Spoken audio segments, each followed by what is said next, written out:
औज़ुबिल्लाहि बिस्मिल्लाहिर्रहमानिर्रहीम। बच्चे का नाम कैसे रखें?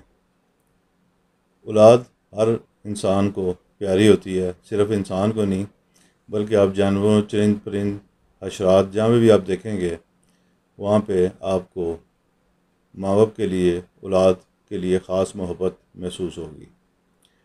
बाज़ औक़ात औलाद की ये मोहब्बत इंसान से गलत काम भी करवाती है और इनमें से एक गलत काम उसका नाम रखना भी है जो दुरुस्त तरीके से ना रखा गया हो।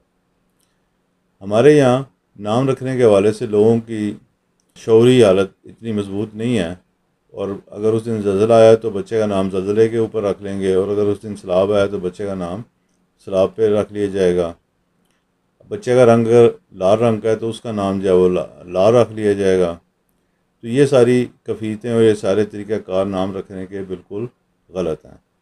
इस्लामी लिहाज से 7वें दिन बच्चे का नाम रख लेना चाहिए, और जब आप बच्चे का नाम रखें तो इसके लिए ज़रूरी है कि आप उस नाम का इंतखाब करें जो इस्लामी नामों में आए या इस्लाम के शार के मुताबिक हो। अब इसमें एक चीज़ और भी देखी गई है जिसका मैं ख़ास तौर पर ज़िक्र करना चाह रहा हूँ, फिर बाकी तफसील पे हम आएंगे। कि बाज़ लोग कहते हैं जी हमने ये नाम कुरान से रखा है या कुरान से देख के रखा है। अब कुरान के अंदर भी बहुत सारे अल्फाज ऐसे इस्तेमाल हुए हुए हैं, जैसे कहार का लफ्ज़ है। अब इस तरह सूरत बकरा है, अब बकरा नाम रख लें आप, या कहार नाम रख लें आप, या इसी तरह तहरीम नाम रख लें आप। अब देखें कहार के मायने क्या हैं। तहरीम बड़ा आम सा नाम है, लेकिन कभी आपने सोचा कि तहरीम के मायने क्या हैं?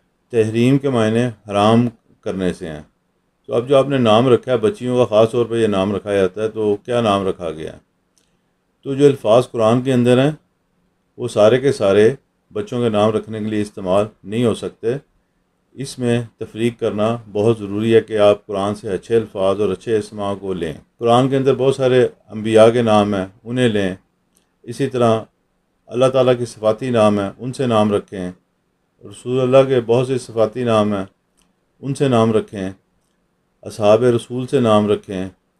नामों की इतनी बड़ी फ़हरिस्त होते हुए भी आप सिर्फ़ इस वजह से अजीब-व-गरीब नाम रखें कि जी ऐसा नाम रखें जो पहले किसी बच्चे का नाम ना हो। ये रवैया आपको यहूदियों और ईसाइयों में रखे जाने नामों वाले नामों की तरफ ले जाता है, आपको हिंदुआना नामों की तरफ ले जाता है, आपको मुशरिकाना नामों की तरफ ले जाता है। तो कोशिश करें, आप मुसलमान हैं तो ऐसे नाम रखें जो मुसलमानों के लिए जायज़ और उनके लिए बेहतर हैं। इस हवाले से एक चीज़ और है कि ऐसे नाम ना रखे जाएं जिनका तलफ़ुज़ मुश्किल हो, क्योंकि फिर उस बच्चे का नाम सारी उम्र जो है ना लोग बिगाड़ के लेंगे। और इसके साथ साथ ऐसे नाम भी ना रखे जाएं जिनकी आवाज़ के फ़र्क से उनके मायनों पे फ़र्क पड़ जाता है। यानी उसका तलफ़ुज़ तो आसान हो, लेकिन जब आप उसमें ज़ेर ज़बर पेश का कमी पेशी करें तो उसके जो आपको मायने हासिल होंगे वो बदल जाएंगे। अब यहाँ तक हमने गुफ्तगू की कि इस्लामी वाले से आपने अगर बच्चे का नाम रखना है तो उसके लिए क्या आपको तरीक़ाकार और क्या एहतियातें इख्तियार करनी चाहिए। इसके बाद ये देखें कि उलूम मख्फ़ी के हवाले से भी अगर आप रहनुमाई और मदद चाहते हैं तो उसके लिए आप नाम को किस तरह फ़ाइनल करेंगे या किस तरह आप उसके लिए नाम रखेंगे।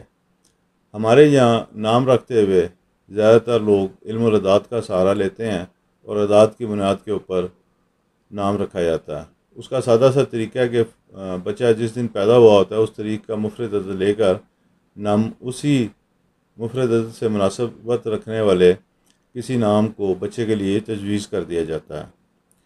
वो ये तरीक़ाकार ठीक है, लेकिन फिर भी वो जो आप नाम रख रहे हैं उस नाम पे तवज्जो देनी बहुत ज़रूरी है कि क्या नाम आपने रखा है, उसके मायने क्या हैं, उसके असरात क्या होंगे।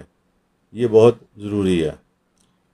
ये बात मैंने पहले भी की, अब दोबारा कर रहा हूँ। तो इसकी एक मिसाल आप और ले लें कि रसूल करीम सल्लल्लाहु अलैहि वसल्लम की ज़िंदगी में जब आप देखें तो आप हिजरत करके जब यसरब आए तो आपने उसका नाम बदल के मदीना रख दिया, और आज भी हम उसे मदीनातुल नबी के नाम से याद रखते हैं।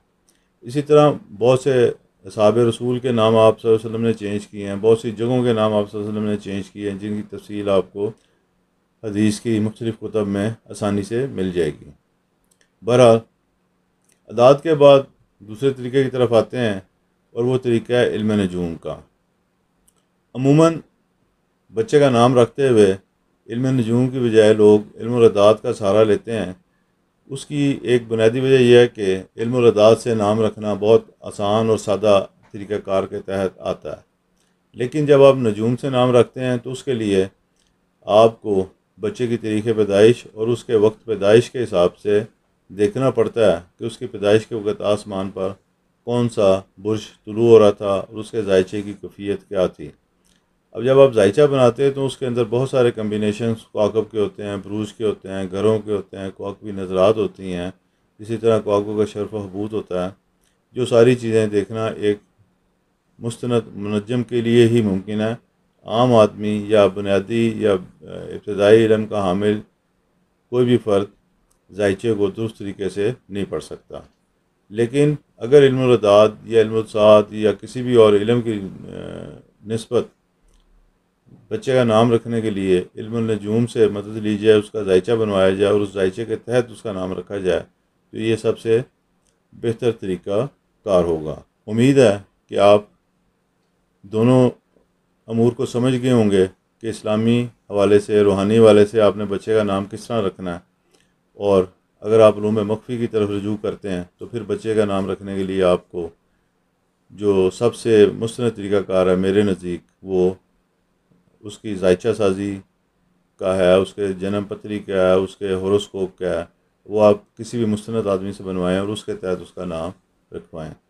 इसके साथ याद रखें, बच्चा जब पैदा हो तो ज़रूर कुछ सदक़ात वगैरह दें, अल्लाह ताला के नाम पर लोगों को खैरात दें, बच्चे के लिए खुशी करें।